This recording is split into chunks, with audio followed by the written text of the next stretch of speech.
कुछ बच्चों की आंखों में रेड और ऑरेंज कलर भी देखा गया था, जो काफी रेयर था। और इस तरह के बच्चों को पता लगते ही खत्म करने के ऑर्डर्स दिए गए थे, क्योंकि इनकी शक्तियां बहुत ज्यादा खतरनाक थी। जल्द ही टेस्ट के दौरान डॉक्टर को पता चला कि रूबी भी ऑरेंज है, जिसके बाद स्क्रीन पर टर्मिनेट यानी खत्म करने का मैसेज फ्लैश करने लगा। डॉक्टर ने रूबी को कुछ ना बताते हुए बड़ी शांति से एक इंजेक्शन उठा लिया, जिसकी मदद से वो शायद रूबी को खत्म करने वाला था। रूबी को एहसास हो गया था कि कुछ तो गड़बड़ जरूर है, जिसके बाद उसने भागने की कोशिश तो की, लेकिन डॉक्टर ने तुरंत उसे पकड़ लिया। पर इससे पहले कि वो उसे इंजेक्शन लगा पाता, रूबी ने डॉक्टर का हाथ पकड़कर कहा कि वो ऑरेंज नहीं ग्रीन है। इस दौरान उसकी आंखों में ऑरेंज कलर भी चमका, जिसके बाद डॉक्टर ने चुपचाप रूबी की फाइल में उसका कलर ऑरेंज से ग्रीन कर दिया। इसका मतलब ये था कि रूबी के अंदर किसी के भी दिमाग पर काबू पाने की शक्ति है। इसके बाद सभी बच्चों को ग्रीन, ब्लू और गोल्डन कपड़े पहना दिए गए। रूबी ने देखा कि वहाँ कोई भी रेड और ऑरेंज कपड़ों वाला बच्चा नहीं था, क्योंकि शायद उन्हें पहले ही मार दिया गया होगा। इस तरह लगभग 6 साल बीत गए। अब जो काम तेज दिमाग वाले ग्रीन बच्चे बड़ी आसानी से कर लेते थे, वो रूबी को समझ नहीं आते थे। और इसी तरह एक दिन कैप्टन मैकमेनस की नजर उस पर पड़ी। वो रूबी से कहने लगा, जितना तेरा दिमाग है, तू मुझे ग्रीन तो नहीं लगती। ये सुनकर रूबी काफी घबरा गई, और जब वो अपने ग्रुप के साथ वापस कमरे में जा रही थी, तो अचानक स्पीकर से हाई फ्रीक्वेंसी साउंड की बौछार हो गई, जो सिर्फ ये खास बच्चे ही सुन सकते थे। बाकी किसी पर इसका कोई असर नहीं था। जल्द ही रूबी बेहोश हो गई और उसकी आंख खुली मेडिकल रूम में, जहाँ एक फीमेल डॉक्टर उसके सामने बैठी थी। जल्द ही एक गार्ड ने वहाँ आकर डॉक्टर से कहा कि इलाज का समय बहुत हुआ, जल्दी चलो यहाँ से। डॉक्टर ने जल्दी से एक कागज पर कुछ लिखा और वहाँ से चली गई। उस नोट में लिखा था कि इन लोगों को तुम्हारी सच्चाई पता चल चुकी है, जिंदा रहना चाहती हो तो बॉयलर रूम में आकर मिलो। और रूबी ने बिल्कुल ऐसा ही किया। वो चुपचाप दूसरे कमरे में पहुंच गई, जिसके बाद वो डॉक्टर उसे सबकी नजरों से बचाते हुए अपनी गाड़ी तक ले आई। पर जैसे ही वो दोनों बेस से बाहर निकलने लगे, तभी अचानक एक गार्ड ने उन्हें रोक लिया। पर अपनी शक्तियों की मदद से रूबी ने उस गार्ड के दिमाग को काबू में करके उससे दरवाजा खुलवा लिया, जिसके बाद आखिरकार रूबी बेस से बाहर आ चुकी थी। वो कई सालों बाद बाहर की दुनिया को देखकर काफी खुश थी, जिस पर डॉक्टर ने उसे बताया कि बाहर की दुनिया में जवान लोग बचे ही नहीं थे, और इसलिए कई लोग तो ये शहर तक छोड़कर चले गए थे। तभी रूबी ने अपने माता पिता से मिलने की इच्छा जाहिर की, जिस पर डॉक्टर ने कहा कि ये बहुत खतरनाक होगा। साथ ही उस डॉक्टर ने उसे एक जीपीएस लॉकेट दिया, जिसका इस्तेमाल रूबी को मुसीबत के वक्त करना था, ताकि डॉक्टर और उसके साथियों को उसकी लोकेशन का पता चल सके। साथ ही डॉक्टर ने उसे बताया कि वो उसे एक कैंप में ले जा रही है, जहाँ रूबी जैसे कई और बच्चे भी मौजूद हैं।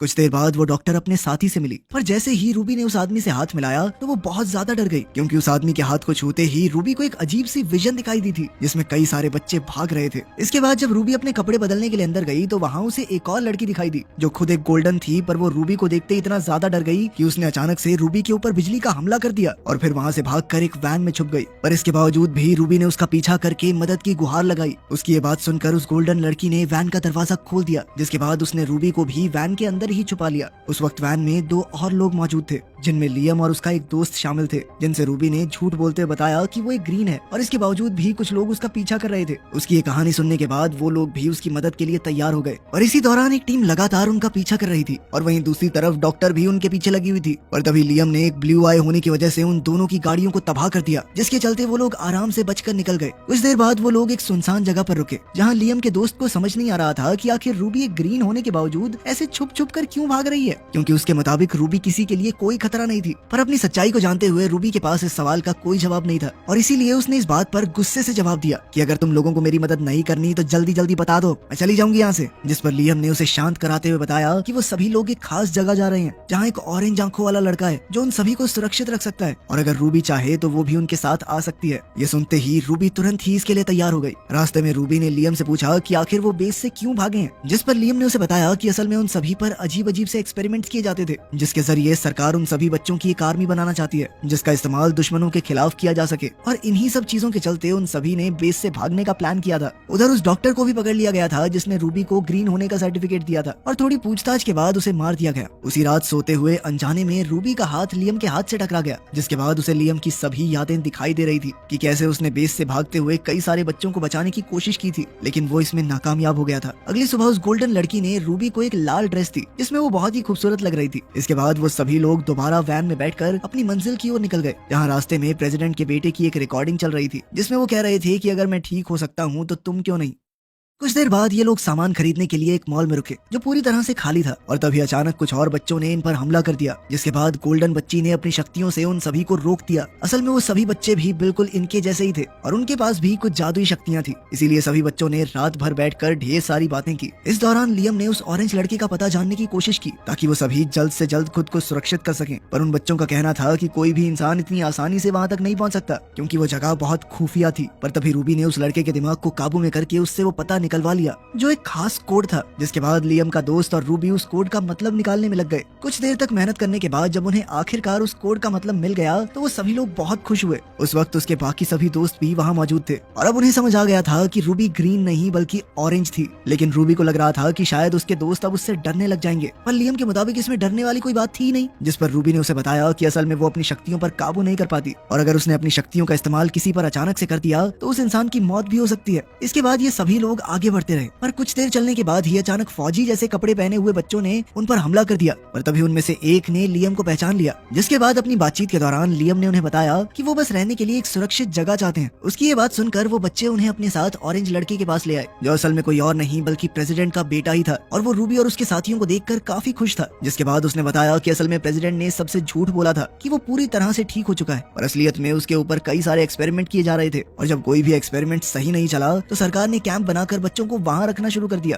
साथ ही उसने रूबी से वादा भी किया कि वो उसे अपनी शक्तियों का इस्तेमाल करना सिखाएगा। इसके बाद रूबी ने धीरे धीरे अपनी शक्तियों को जानना शुरू किया और अब वो उन पर काबू पाना भी सीख रही थी कि तभी एक दिन जब वो बहुत ज्यादा उदास थी तो वो ऑरेंज लड़का उससे मिलने के लिए आया और उसने रूबी से कहा कि सिर्फ एक ऑरेंज ही दूसरे ऑरेंज को समझ सकता है और ये कहते ही उसने रूबी का हाथ पकड़ लिया। पर ठीक उसी वक्त लियम ने उन दोनों को देख लिया जो उसे बिल्कुल पसंद नहीं आया। इधर रूबी का हाथ पकड़कर वो लड़का उसकी सभी यादों को देख पा रहा था, जिसके जरिए उसे पता चला कि आखिर उस रात रूबी के साथ क्या हुआ था। असल में जब रूबी रात को अपने माता पिता के पास गई तो उसने अनजाने में उनका हाथ पकड़कर उनकी सारी यादें मिटा दी थी, जिसके चलते वो दोनों उसे भी भूल गए। पर ये सब देखकर वो ऑरेंज लड़का बहुत ज्यादा हैरान था क्योंकि ये सब करना तो उसे तक नहीं आता था और अब वो रूबी से ये सब सीखना चाहता था। लेकिन रूबी ने बताया कि वो खुद भी नहीं जानती कि वो ये सब कैसे कर पाती है। कुछ देर बाद जब वो कमरे से बाहर निकली तो उसकी मुलाकात लियम से हुई, जो उससे काफी नाराज था और उसका कहना था कि वो जानता है कि उन दोनों के बीच क्या चल रहा है। रूबी ने उसे समझाने की कोशिश की कि वो गलत समझ रहा है और साथ ही उसका कहना था कि वो दोनों चाहकर भी कभी पास नहीं आ सकते क्योंकि उसे डर था कि वो लियम के साथ भी वही ना कर दे जो उसने अपने माता पिता के साथ किया था।